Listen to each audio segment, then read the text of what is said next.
चलिए आइए हम लोग देखते हैं इंटीग्रेशन, जिसमें मैंने लिखा डेफिनेट इंटीग्रल्स।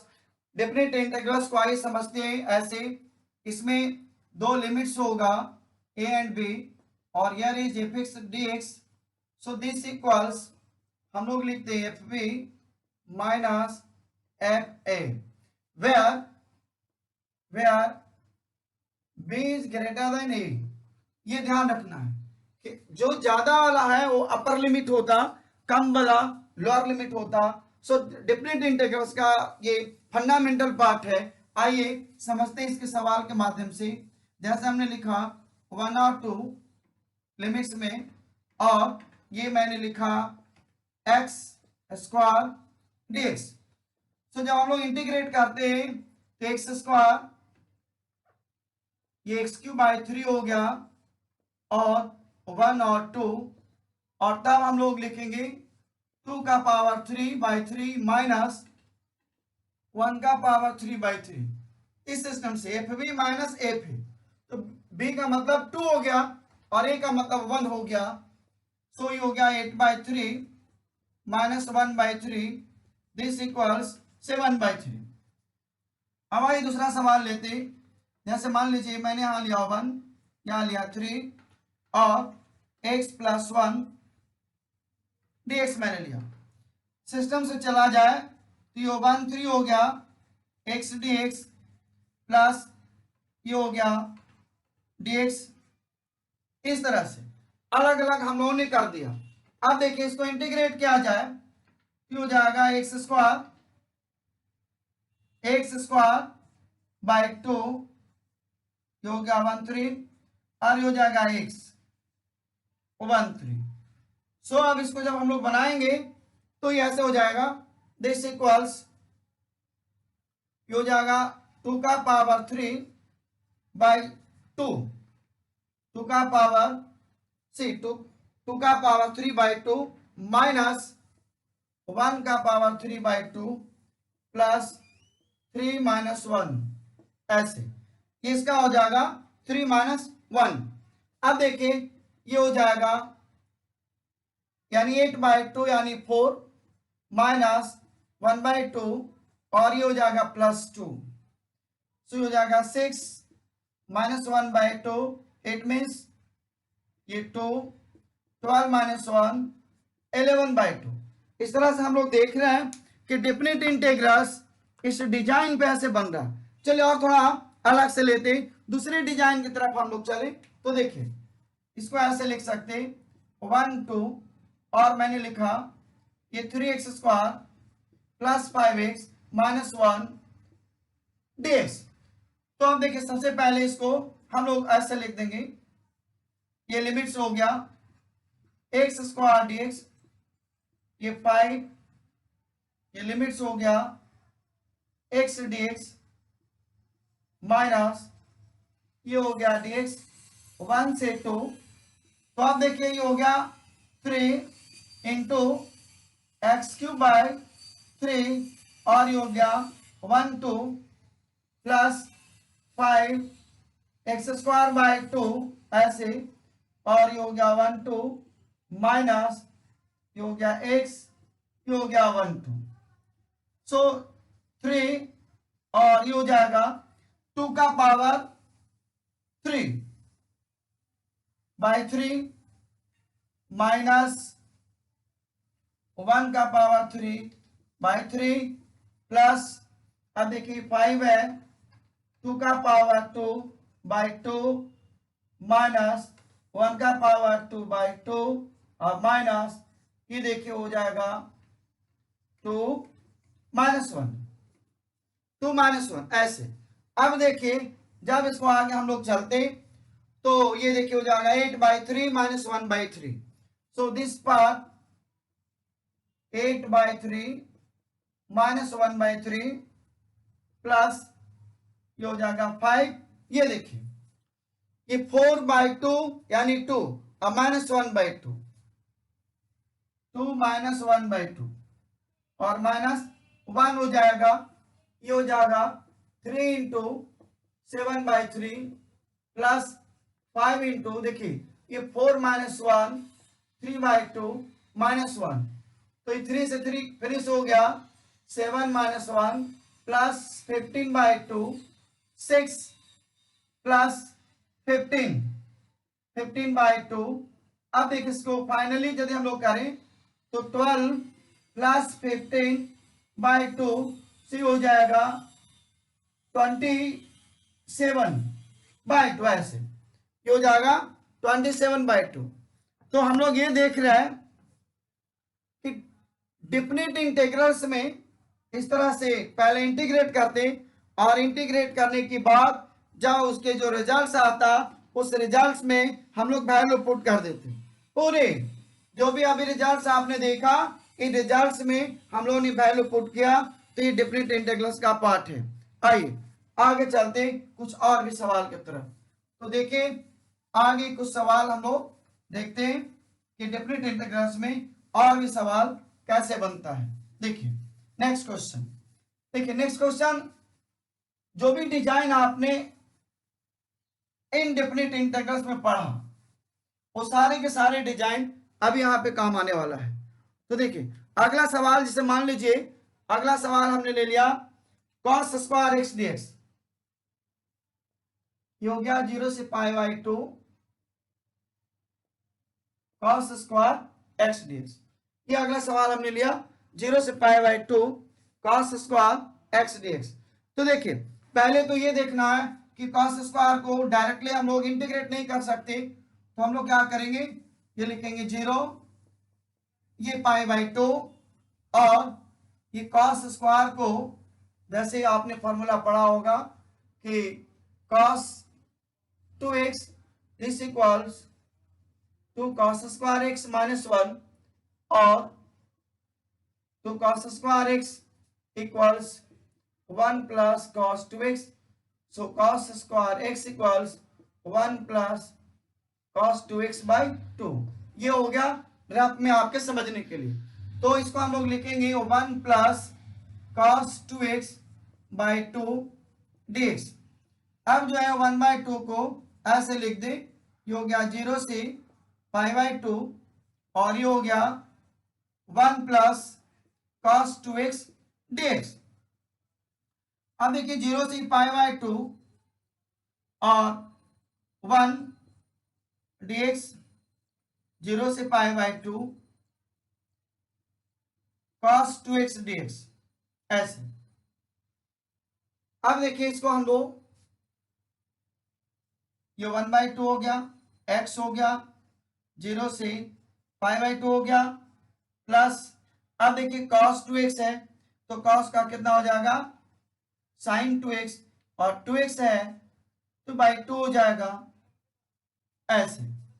और 0 से π/2, अब देखिए ये हो गया 1/2 और ये हो गया π/2 -0, प्लस ये 1/2 को बाहर रखते। अब देखिए sin 2 into π/2 minus sin 2 into 0, ऐसे समझिएगा। सो अब देखिए हमारे पास जो रिजल्ट आएगा ये आ गया 1/2 इंटू π/2, ठीक है। अब देखिए ये हो गया 1/2 और ये जो देख रहे हैं ना 2 डिसमिस होगा, sin पाई को पाई प्लस 0 भी लिख सकते, पाई -0 भी लिख सकते, तो sin 0 0, सो पाई हो जाएगा 0, दिस पार्ट इज 0, ऐसे। और ये भी हो जाएगा 0, ऐसे 0 हो गया, it mean this part is 0, so result हमारा हो गया π/4, सो दिस इक्वल्स π/4, ये हमारा आंसर हो गया π/4। आइए फिर एक बार समझते हैं, ये जो हमने लिखा sin 2x/2, 1/2 को मैंने बाहर किया और x का वैल्यू π/2 हमने लिया, तो π/2 लिया तो 2 से 2 डिसमिस हो जाएगा, sin पाई हो जाएगा। sin पाई को आप ट्रिग्नोमेट्रिकल फंक्शन से देखेंगे तो पाई प्लस 0 या पाई -0, तो sin 0 हो जाएगा, sin 0 0 होता है तो 0 हो गया, और ये भी sin 0 0, तो ये पूरे पार्ट 0 हो गया। सो आंसर हम लोग पास कितना हो गया π/4। इस तरह से हम लोग देखते हैं कि जो भी जो भी सवाल है वो डेफिनेट इंटीग्रल्स में जो भी सवाल बन रहा है वो सारे सवाल को हम लोग एक एक करके ये समझेंगे कि जो प्रॉपर्टीज आगे यूज करना है उसका भी इस्तेमाल कैसे करें। तो π/4 हमारा आंसर हो गया। इसी तरह से यदि हम लोग इसको ऐसे दूसरे सवाल की तरफ चले, यानी इसी में जो मैंने कॉस स्क्वायर लिया है उसी कॉस स्क्वायर को जगह पे यदि ये लिया जाए कि साइन कि 0 से π/2, यदि हम इंटरवल 0 से π/2 लेते हैं तो साइन स्क्वायर यदि लेंगे तो सिर्फ यहाँ माइनस का फर्क पड़ेगा, सिर्फ माइनस का। देख लीजिए मैंने लिया यहाँ पे साइन स्क्वायर, समझेंगे, साइन स्क्वायर एक्स dx। सो फिर से वापस इसको साइन स्क्वायर को 1 माइनस कॉस 2x/2 dx इतना लिखा जा सकता है। सेम डिजाइन में इतना लिख सकते हैं हम लोग।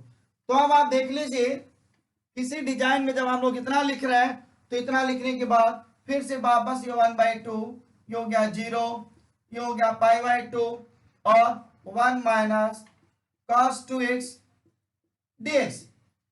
तो जैसे इसको इंटीग्रेट अभी हम लोगों ने किया सेम इंटीग्रेशन यहां पे आएगा। आप देख लीजिए यहां माइनस है यहां प्लस है, तो आप क्या करेंगे इसको पूरे के पूरे इंटीग्रेशन का जो रिजल्ट है आप उसको लिख सकते हैं।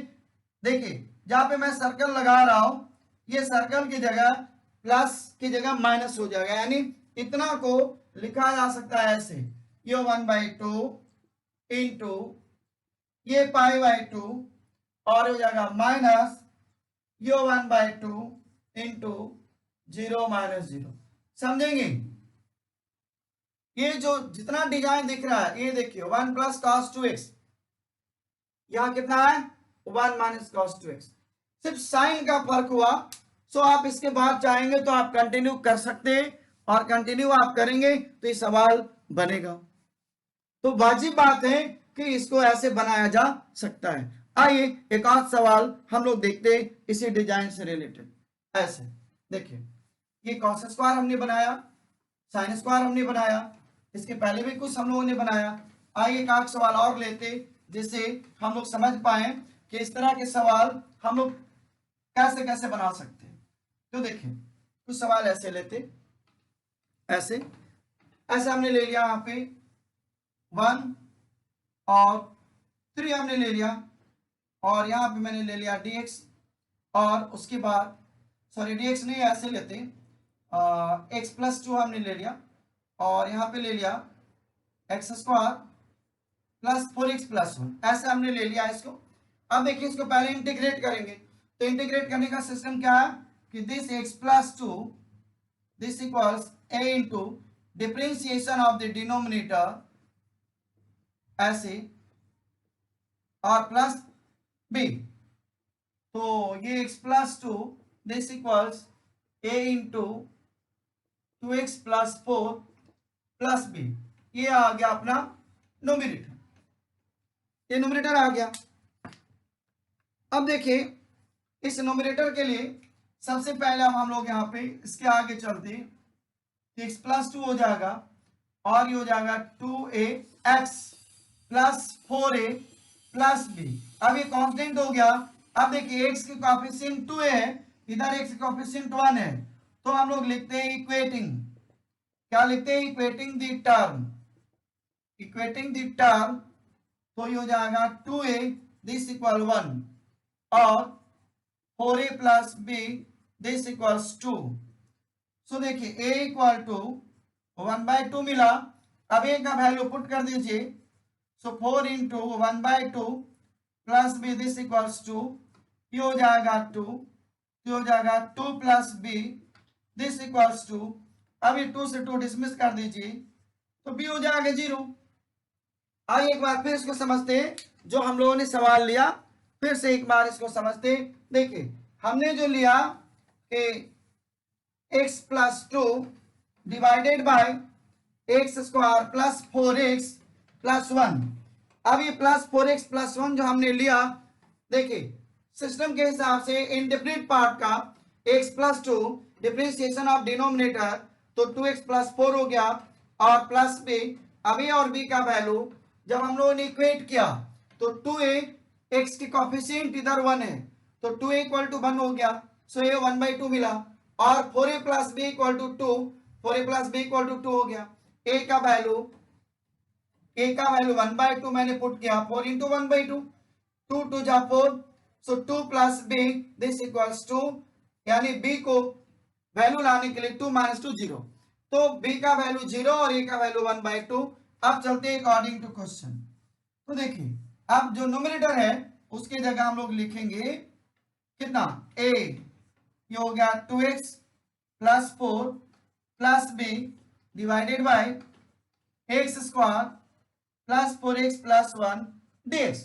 अब देखिए इसके बाद जो है हम लोग लिखेंगे ऐसे अलग अलग, ये हो गया 1 3 और a को ऐसे लिख दें, और ये हो गया 2x plus 4 by x square plus 4x plus 1 dx, और दूसरा हो जाएगा b ये हो गया 1 3 और ये हो जाएगा dx by x square plus 4x plus 1। अब देखिए b का वैल्यू जब 0 होगा तो पूरे इंटीग्रांड 0 हो जाएगा, जो बच गया ये i जो है ये देख लीजिए। So this i equals a का वैल्यू 1/2 है तो लिखेंगे 1/2, ये हो गया 1 3 2x plus 4 by x square plus 4x plus 1 dx, और ये हो गया प्लस 0। तो इस तरह से हम लोग देख रहे हैं कि जो 0 मिला से पूरा इंटीग्रांड 0 हो गया। अब देखिए इसको यदि t ले लिया जाए डिनोमिनेटर में, इसको t ले लिया जाए तो नोमिनेटर क्या बन जाएगा, dt। ऐसे put X square plus 4x plus 1 equal to t, so क्या मिल जाएगा 2x plus 4 dx this equals dt। ये हो गया मेथड ऑफ सब्स्टिट्यूशन, जिसको हम लोग सब्स्टिट्यूट करते हैं उसको डिफरेंशिएट करते हैं, तो डिफरेंशिएट किया तो 2x प्लस 4 dx dt मिल गया, यानी ये हो गया dt। सो दिस i ये हो गया 1/2, ये हो गया 1 3 और दिस dx dt मिल गया, और ये मिल गया t। So this equals 1/2 log mod t, तो कितना हो गया ऐसे, और ये हो गया 1 और ये हो गया 3, सी हो गया 1/2 log mod x square plus 4x plus 1, और ये हो गया 1 से 3, तो यदि पुट किया जाए तो ये हो जाएगा log ऐसे, ये हो जाएगा 3 3 जा 9 प्लस 12 प्लस 1 माइनस ये हो जाएगा log 1 को रखेंगे तो 1 प्लस 4 प्लस 1 ऐसे, तो ये हो जाएगा 1/2, ये हो गया log ये 22 log 22 ऐसे ऐसे, और माइनस ये हो गया log 6। अब इसको हम लोग log 22/6 लिख सकते, और ये जो 1/2 है इस तरह से इतना भी छोड़ सकते, तो ये हम लोगों के पास हो गया आंसर। और इसी तरह से और भी बहुत सारे सवाल हम लोग बना सकते हैं। सो आई थिंक आप समझ गए होंगे। So thank you.